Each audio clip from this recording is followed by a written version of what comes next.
Habrá que ver cómo se gestiona ese descontento creciente. Tengo para mí que va a ser con más violencia, que por eso los cambios que se están haciendo con la policía, que por eso un montón de cambios que se están preparando también en el gobierno. Pero definitivamente los segundos 2 años de Milei no se van a parecer a los primeros, porque la licencia social en la Argentina nunca es infinita, y después del primero o del segundo ajuste, la gente en un momento dice, basta, a mí no. ¿Qué tal? Buen día, ¿cómo están? Cande, bienvenida. Muy bien. De regreso, Hola. Alan, Gracias. Alfredo.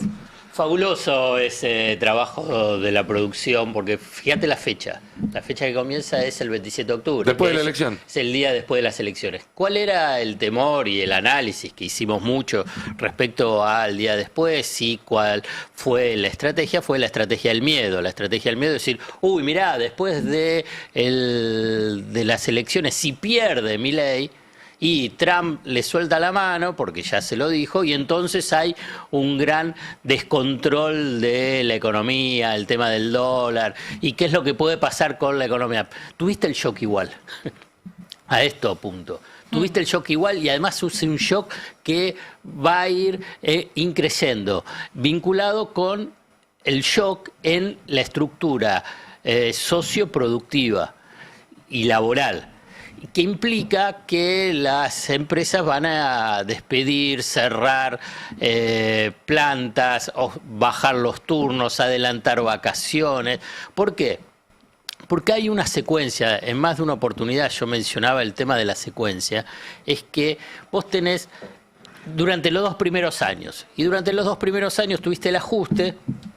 El sector privado dice, y bueno, vamos a esperar, era importante el ajuste, había que hacer el ajuste, era parte necesaria, parte es un discurso que fue generando ese sentido común que había que hacer el ajuste. Entonces, y bueno, esperamos un año. Y bueno, y más o menos ajustamos y esperamos que mejore.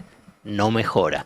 Y entonces ya llega un momento que se acaba la paciencia y se acaba el tema de la rentabilidad vinculado con las perspectivas, porque la política económica es un poderoso incentivo a la decisión empresarial. Si hay una política económica que defiende el mercado interno, que fomenta la industrialización, que mejora el salario y los ingresos de la mayoría de la población, incluyendo los jubilados, para que haya una demanda interna dinámica, ¿qué es lo que va a hacer el empresario? Va a invertir, porque va a buscar la rentabilidad, más, menos, con más, menos especulación. ¿Por qué? Porque tiene que satisfacer la demanda. Si el incentivo es el opuesto, como la política económica de Javier Milei, con 2 recesiones en 2 años, y ahí tenemos una primera placa, la placa 1, que hice un punteo respecto a lo que pasó durante estos 2 años en mi nota que salió el domingo en el portal del Destape. 2 recesiones en 2 años de gobierno liberal libertario, aunque el INDEC de Marco Labaña pretenda alterar la realidad de este segundo episodio. Después vamos a hacer alguna aclaración al respecto. Las tarifas de los servicios públicos con alza del 400 al 600% en ese periodo, vinculado con el incremento de costos industriales y del comercio, que llega un momento y dice, bueno, mirá, no vamos a trabajar para pagar la luz y el gas.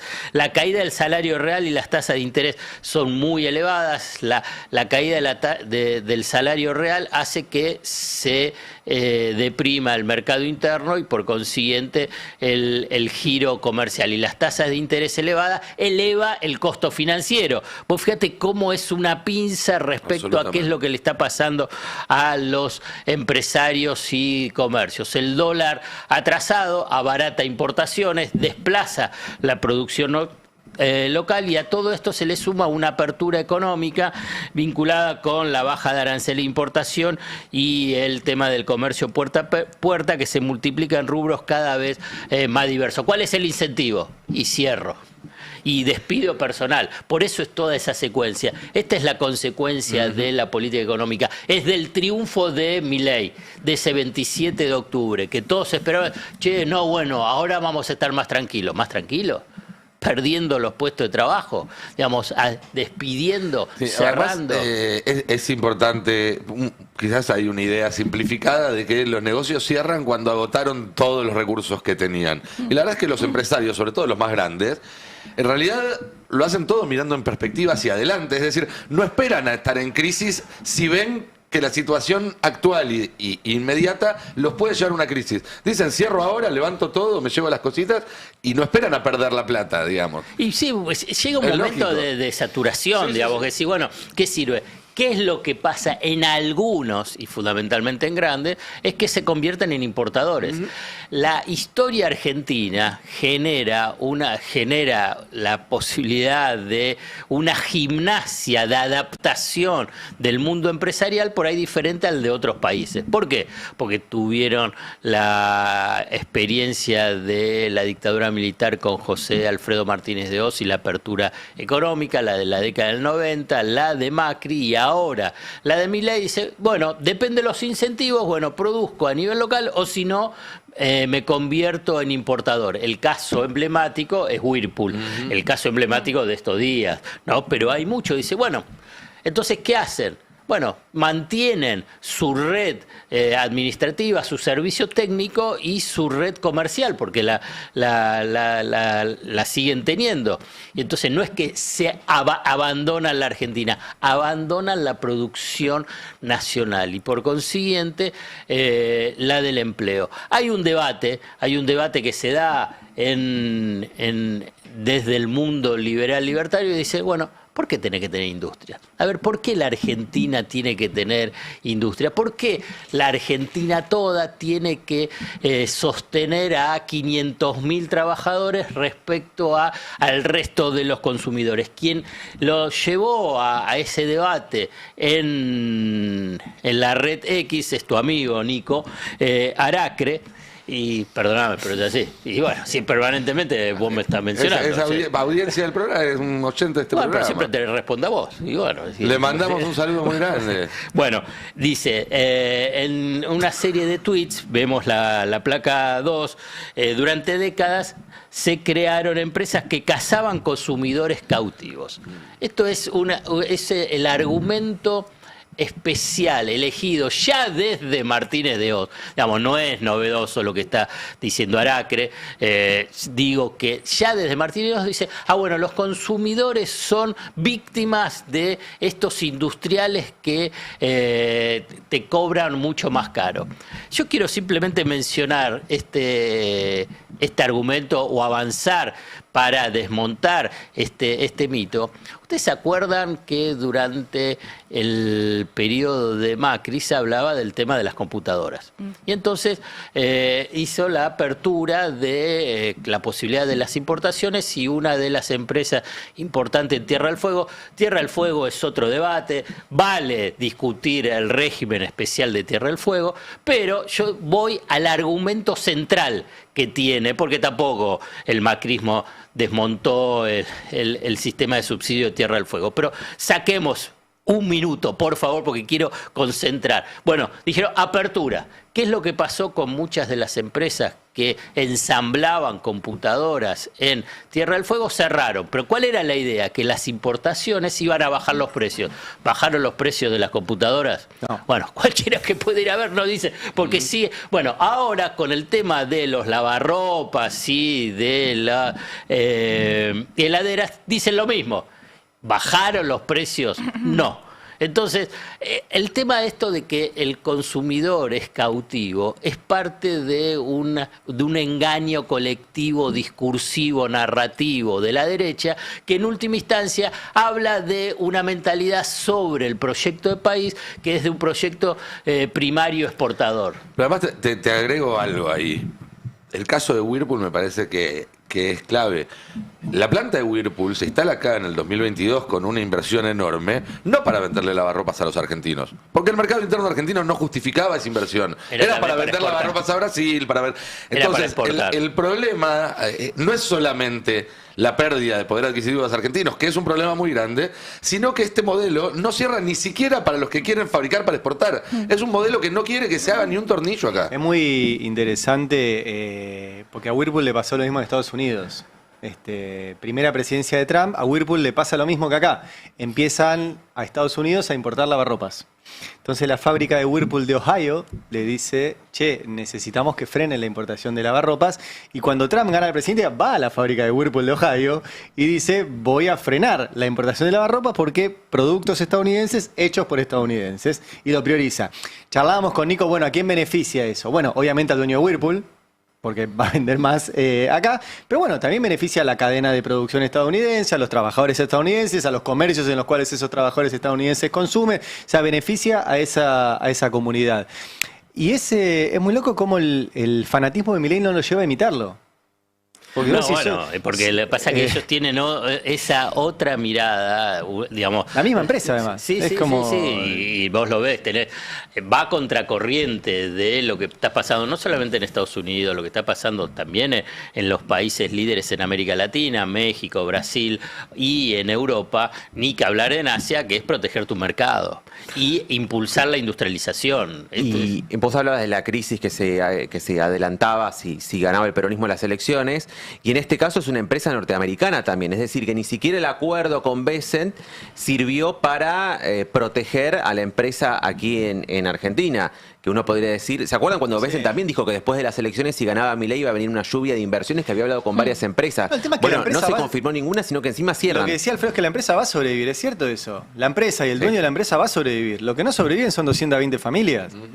Porque necesitas mucho menos para importar. Sí, y también hay un punto ahí, ¿no? En esa discusión más teórica de que bajen los precios. La realidad es que si vos tenés despidos y cierres de fábricas, más allá de que baje o no baje el precio, no vas a tener la plata para comprarlo. Digo, hay una discusión que es necesaria, que tiene que ver con los ingresos y con la depresión que estamos viviendo en el mercado interno, donde vivimos un círculo vicioso en el sentido de que, bueno, cada vez más gente se queda sin trabajo, cada vez los costos de vida son más altos porque lo que suben son los servicios, es el transporte, es la luz, es todos esos gastos que tenemos que hacer sí o sí, y de nuevo se deprime ese consumo interno en el medio de un boom de importaciones. O sea que el escenario es más recesivo para adelante, con menos laburo para adelante, entonces más allá del precio total, bueno, cada vez menos personas van a poder pagarlo. Eso es clave, y el tema del precio, quiero remarcarlo una y otra vez, es no bajan los precios de los productos importados.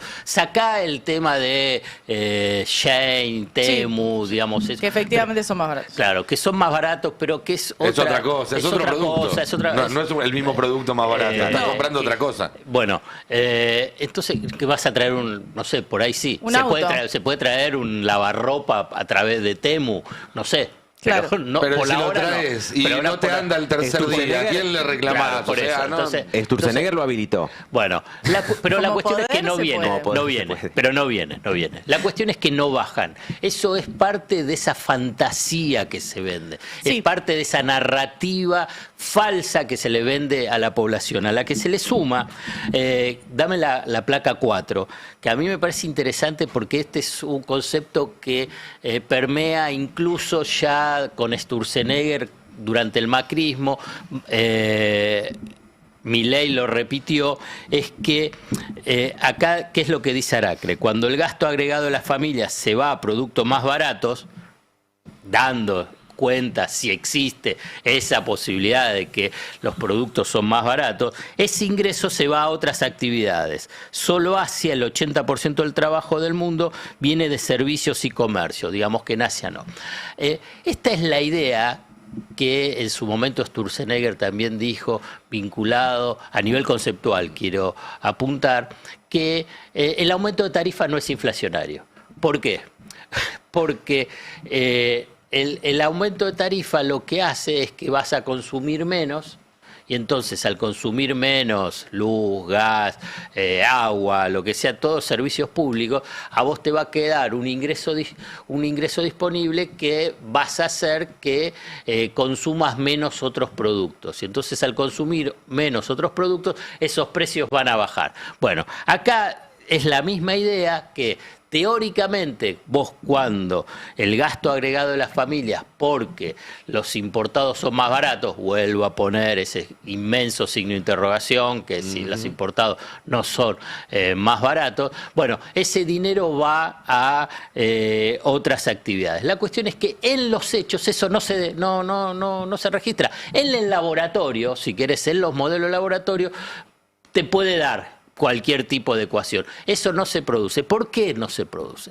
Porque es un poco lo que mencionaba antes Cande, que baja todo el ingreso disponible, porque no es solamente esos 500.000 que quedan fuera del mercado laboral, y que incluso si alguno se reintegra al mercado laboral, ¿a dónde va? Uber, Rappi, kioscos, otras de plataformas, o sea, en forma informal con ingresos más bajos. Pero además es una cuestión hasta de conocer el territorio. Digamos. Vamos a Pilar.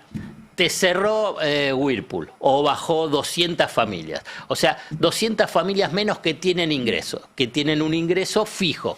Bueno, ¿qué es lo que pasa en la red de comercios de Pilar, donde estaba? Sí, claro. Bueno, no tienen menos ingresos. Preguntale a cualquier comerciante de San Nicolás, bueno, ¿qué le pasó en los por últimos eso, 2 años? ¿Qué le pasa? Pero avancemos. ¿Qué es lo que le pasa al municipio?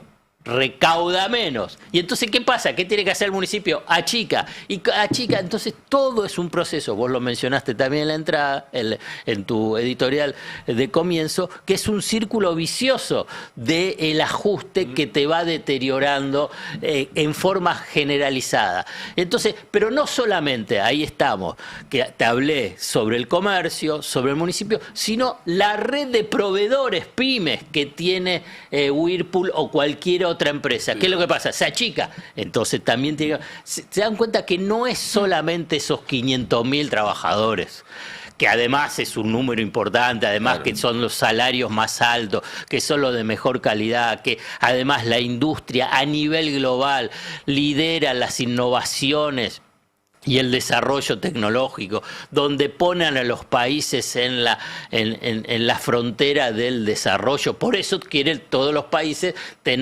ser potencias industriales, o por lo menos tener una base industrial. Destruir la base industrial es destruir todo un entramado productivo, laboral y social, pero no solamente vinculado con la industria. Esto es lo que hay que entender. En realidad es de toda la integración social del país. Sí. Y te doy una vueltita de tuerca más, si se quiere, porque el planteo básicamente que hace Aracre es: la gente compra cosas más baratas, porque supuestamente ahora se consiguen más baratas gracias a la importación, y la plata que le sobra va a otros sectores que se dinamizan. Y uno podría tomar ese planteo y decir, pero vamos a ajustarlo un poco a la realidad. La gente efectivamente compra cosas más baratas porque se está pasando a segundas, terceras marcas, o alimentos de menor calidad, o a productos de menor calidad porque ya no le alcanza. Y el excedente que le sobra por pasarse a cosas más baratas va a pagar la deuda con la tarjeta, lo cual hace que se dinamice un sector. El sector que aparece creciendo mucho por arriba del promedio en el EMAE, que es el sector financiero. Es decir, un poco hasta la teoría de Aracre se cumple, pero la está leyendo totalmente al revés. Ahora una sola cosita, sí. El número de la intervención financiera también está tocado por el INDEC. Seguramente, ahora, sí. Pero sigan. De hecho, perdón, sí. los bancos dieron Pérdidas por eso, justamente porque no se están pagando las deudas de la tarjeta, entre otras cuestiones. Y este mes fue récord la cantidad de cheques rechazados, Así es. pero muy ampliamente. Bueno, dio Y también hay una pérdida, reorganización del gasto de las personas. Sí. Digo, lo puede experimentar y puede dar cuenta cualquier persona que ahora gasta más en lo que es servicios básicos, en lo que es la luz, el gas, que tiene que ver con la disminución de los subsidios energéticos, y también con el transporte. Digo, el transporte aumenta sistemáticamente todos los meses. Entonces, no es que vos Hoy te aumenta. pasás, de hecho, hoy aumenta como todos los principios de mes. La nafta ya ni nos enteramos cuando aumenta, pero aumenta todo el tiempo. Entonces, no es que vos comprás cosas más baratas y tenés un excedente y estás ahorrando y te estás capitalizando. No, es todo lo contrario. Vos gastás mucha plata a principio de mes, te queda menos y comprás menos comida, comprás comida de peor calidad o de segundas marcas. Entonces, creo que el cuento se tiene que relatar de esta manera porque demuestra mejor la situación que estamos viviendo ya en un segundo año recesivo de Javier Milei. Por eso es tan desesperante pensar pensar en qué horizonte se viene para adelante. El tercer año recesivo de Javier Milei. No, y hay un problema extra en un momento en el que las familias dependen muchas veces del crédito para acceder, que es que por la mora que hay, porque la gente no puede pagar, los bancos te bajan los límites. A todos, Sí. a los que pagan y a los que no pagan, porque obviamente Y porque el cálculo El que cálculo hacen que tienen que hacer, claro, exactamente. promedio. Mostrábamos Entonces, muchas familias, que hacen un esfuerzo enorme por pagar algo más del mínimo para poder seguir teniendo ese changüí para ir al supermercado la última semana, van al supermercado y se encuentran con que ya no tienen límite para hacer esa compra. No, hoy mostrábamos un trabajo del Instituto Argentina Grande que muestra no solo esto que venimos viendo, que es más endeudados con la tarjeta y más endeudados con préstamos personales, sino más endeudados fuera del sistema financiero. Claro. O sea, amigos o cueva o narco. Que son los 3 lugares donde puedes ir a buscar la guita. fintech, que también te hacen una tasa todavía mucho más alta. Pero Sí, eso obvio. no es financiero, no está contemplado dentro del financiero. No sé. Depende cuál. No tengo Sí, idea. está- Depende cuál, me parece, porque usan el BIN para los préstamos. ¿o no? Claro, hay varios, entonces no sé. Pero vuelvo porque antes mencioné lo de lavarropas y el Tano me dijo otro producto, que eso es mucho más sencillo. Si se puede importar iPhone 17, ¿por qué sigue siendo más caro acá? Digamos, está Claro. bien. Entonces, está bien, no vas a traer un lavarropas, pero sí puedes traer un iPhone. Y acá, aparte, tenés el servicio técnico. Y sigue siendo... El argumento que yo ya me lo conozco, que ya es de más o menos hace 40, 50 años, por lo menos que yo recuerdo, porque más años no tengo, digamos, otro puede decir. Los impuestos. Como si todo el tema de los impuestos, todo eso... Te cambia todo. Aparte, cuando te bajan los impuestos, igual siguen los mismos precios, pero ponele, porque en la década del 90 bajaron los impuestos, bajaron las cargas patronales. Entonces, pero son los impuestos.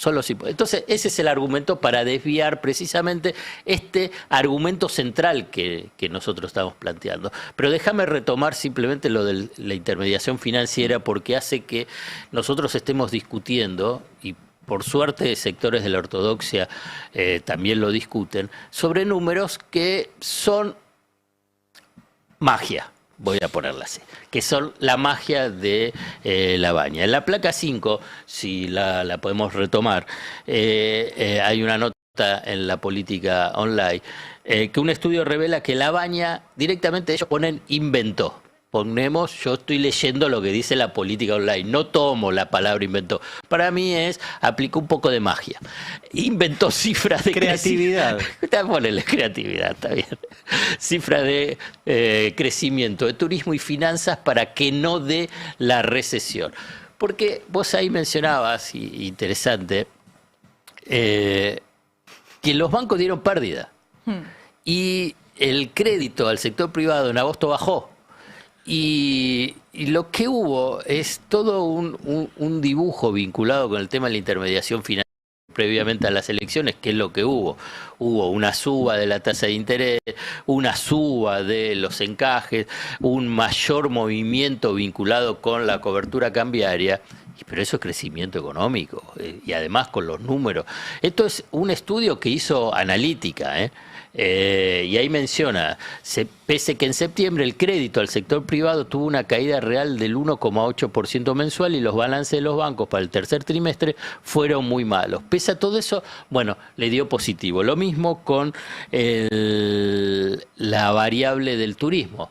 En hoteles y restaurantes también. Y entonces a partir de ahí entonces se empieza a discutir sobre es otra realidad, porque vos agarrás los datos oficiales y los datos oficiales te muestran crecimiento y que la inflación está bajo control. Y la verdad que el funcionamiento real de la economía te muestra otra cosa. Ya a esta altura del partido, ¿se puede decir que el gobierno miente con las estadísticas? ¿O todavía hay que decir, bueno, no miente, las presenta de tal Sé que la forma palabra, que... la palabra mentir te lleva a un terreno moral. Y entonces lo que se hace, las estadísticas, en realidad, son un instrumento para hacer una interpretación de lo que está pasando. Entonces tenés metodología, está bien. Eso es Me un van a sí decir igual, que soy un economista, Eso es un sí difícil. que soy un economista, que estoy haciendo malabarismo. No, es que no pero es lo hay mismo metodología. intervenir para cambiar el número que usar una metodología que te favorece, no es lo mismo. Claro, por eso, bueno, ¿ves? Ahí me está acompañando. Está No es lo claro, mismo, no es lo mismo.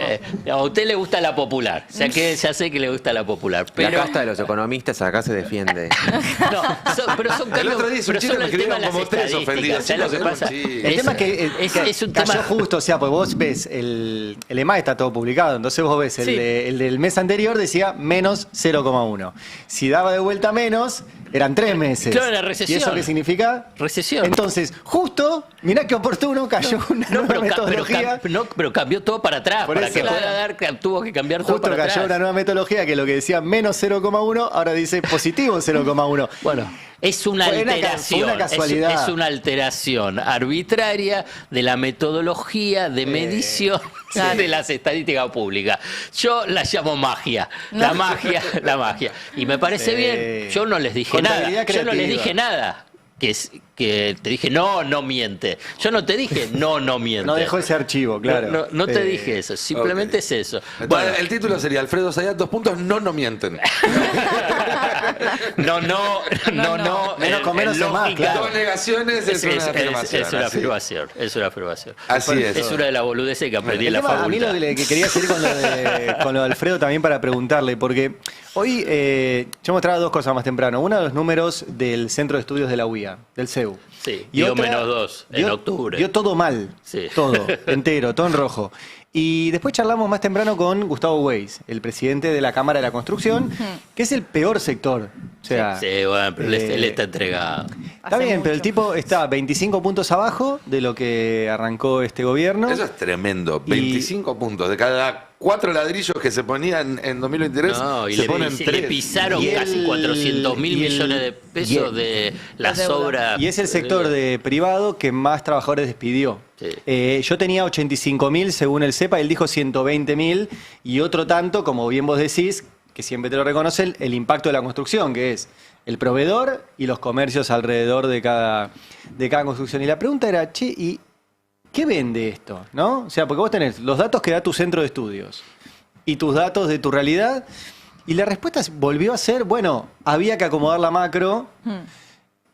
Y bueno, y había que hacer este esfuerzo y ahora ajustar. Y vos decís, loco, pero van 2 años. Bueno, No te pero- debería convenir esto. ¿Por Sí. ¿Por qué existe esta Bueno, disociación? pero esa es la disociación vinculado con las élites.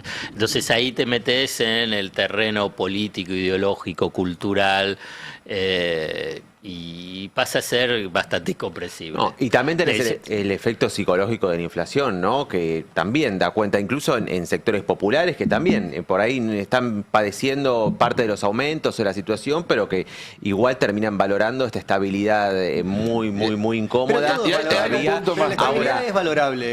Hay empresarios pymes que dicen, no, prefiero esta situación de vender poco a tener que estar remarcando todas las semanas o no saber cuál es la lista Pero de es precios. igual la remarca. Uno no lo entiende, pero bueno, Pero igual la remarca. es una posición que tiene un sector. Y en paralelo a esto tenés también una salida de turistas que va a ser récord este verano al exterior. Y con esa foto alcanza para ganar las elecciones por lo menos. Hay un elemento de la sociología o de la sociología de masas que tampoco vamos a desarrollar mucho porque en todo caso que convocar a algún especialista, que la colonización de la subjetividad colectiva. Sí. Entonces hay una cuestión que vos decís, pero la estabilidad, está vendida la estabilidad. ¿Qué estabilidad? Digamos, ¿la estabilidad de qué? Digamos, ¿tengo miedo a perder el trabajo? Claro. No, yo No no, hay estabilidad. no tengo estabilidad. No, perdón. O sea, No, me no. están diciendo la estabilidad de precios. Todos los primeros de mes tengo todo tipo de aumentos. ¿Qué tipo de estabilidad? Si Yo creo que agarra- es si todavía además- relativo, es todavía ¿Eh? relativo a la experiencia, sobre todo al último año de ¿Pero cuál es de el último Massa. año? Bueno, ¿cuál es la Ah, el tema, Alfredo, interpretación que del lo último que año? vos estás No, no. planteando es la estabilidad del cementerio. No, no, Decís, bueno, claro, por el eso. cementerio Bueno, es por estable. eso. El tema es que el cementerio no llega. No, bueno. O sea, pero hay un para mí es un valor la estabilidad. Hace un rato te preguntaba, pero de hecho, obvio que es pero el tema es qué tipo por de eso, el estabilidad. tema es cuál. Pero además, perdóname, Sí, sí. Ari, porque es el argumento es, bueno, la estabilidad versus lo que fue el último año del gobierno. Ese último gobierno de Alberto Fernández hay que, para mí, dividirlo en dos, hasta agosto y después de agosto. Y entonces, si sea, no... un último mal- año. En el último año. 2023. Sí, en el 2023. Entonces, porque esa es la imagen sí. que tenés, Bueno, la que la paso. inflación, ¿cuánto fue la inflación? Ya lo mencioné acá haciendo esa pregunta retórica, todo dice 200. No fue 200, fue 148 porque es hasta noviembre, tenés que medir. Bueno, ¿qué es lo que pasó desde las PASO hasta noviembre? Que tuviste un candidato a presidente con elevadas posibilidades que podía ser candidato, ¿qué decía? Dolarización y quema del Banco Central. El peso es excremento. No era el efecto Cuca ahí. Bueno, entonces eso genera estabilidad o no. No, genera una exacerbación de la corrida cambiaria y por consiguiente inflacionaria. Entonces, yo no estoy diciendo, fue un desastre el gobierno. Claro, también recordemos que desde que salió Guzmán hubo una inestabilidad económica marcada. Después se profundizó en las elecciones. Está bien, ok. Entonces, y económica. Bueno, pero ¿qué es esto? Si esto es lo mismo de Macri, es lo mismo de la década del 90, es lo mismo de la dictadura. O sea, agarra un corte generacional que lo conocen todos. Porque no es que podemos decir, che, ¿quién se acuerda de Martínez de Oz? Te agrego algo más, porque obviamente... Pero son los mismos, además. Pero yo adhiero a eso. El tema es que para entender por qué le va como va y por qué gana las últimas elecciones, lo cual le da un aire y un respiro, hay que hacer el análisis relativo de cortísimo plazo. No, pero además es la colonización de la subjetividad. Eso es lo que... Pero Alfredo... Porque si no, ¿cómo le entendés que los trabajadores, incluso, y por eso es interesante, si pueden hablar con Abel Furlan, qué es lo que dice con los metalúrgicos? No hay con quién movilizar. No, pero no solo movilizar, porque yo tuve reuniones con todo el secretariado ahí y me transmitían, dice, escúchame, vamos a la fábrica y votan una parte a Milei y le decimos, mirá, van a perder el trabajo. Yo entiendo que hay ahí una cuestión de la lectura que se hizo y la lectura que hizo la oposición de eso y cómo lo instaló y demás.